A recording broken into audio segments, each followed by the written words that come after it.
Environment का बहुत महत्वपूर्ण स्थान है शिक्षा में। शिक्षा रूपी वातावरण निर्माण में परिवार की महत्वपूर्ण भूमिका है। बचपन से लेकर बाल्यावस्था तक परिवार के संस्कार और वातावरण महत्वपूर्ण है।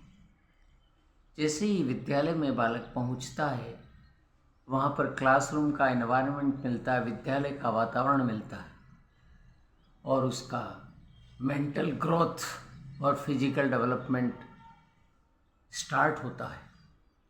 जैसे जैसे बालक की वृद्धि होती जाती है, वह वातावरण में ढलता जाता है। विद्यालय रूपी वातावरण बालकों को पढ़ने के लिए प्रोत्साहित करता है, क्योंकि वहाँ शिक्षकों के द्वारा, संस्था के द्वारा प्रोत्साहन मिलता है। बालकों में आपस में फ्रेंडशिप क्रिएट होती है, एडजस्टमेंट की क्वालिटी डेवलप होती है, एक्सचेंज ऑफ थॉट्स होता है, विचारों का आदान प्रदान होता है, ब्रदरहुड और म्यूचुअल अंडरस्टैंडिंग स्टार्ट होती है। इस प्रकार बालक स्लोली एंड कंस्टेंटली आगे वातावरण निर्माण की ओर अग्रसर होता है। हमें मानसिक रूप से ये वातावरण तैयार करना है। हमें ये लक्ष्य है, हमारा ये उद्देश्य है।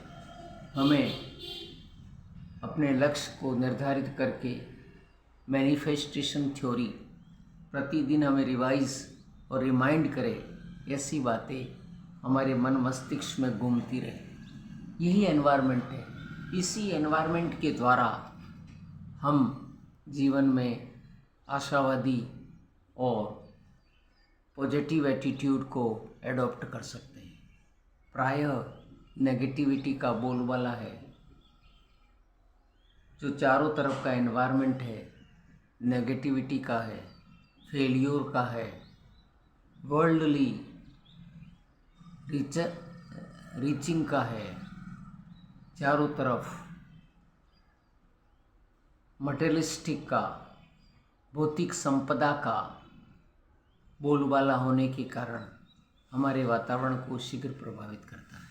दूसरी तरफ जो सोशल मीडिया है, मोबाइल है, नेट है, वेबसाइट, इंटरनेट, फेसबुक, व्हाट्सएप, ये सारी चीज़ें हमारे एनवायरनमेंट को, हमारे मानसिक वृद्धि और विकास में बाधक हो सकते हैं। एक निश्चित सीमा तक इनका उपयोग हो सकता है, लेकिन जैसे ही सीमा पार कर दी जाती है तो हमारे एनवायरनमेंट को प्रभावित करता है। इसलिए मन से और तन से हमें अपने वातावरण को सक्रिय बनाना है। विचारों में वातावरण होना चाहिए उद्देश्य के लिए। अपनी कमियों को ढूंढना, अपने आप को जानना, अपने आप को पहचानना और रिफॉर्मेटिव अप्रोच होना चाहिए, जिससे प्रतिदिन हम कुछ संकल्प लें और संकल्प के आधार पर हम स्वयं का सुधार कर सकें।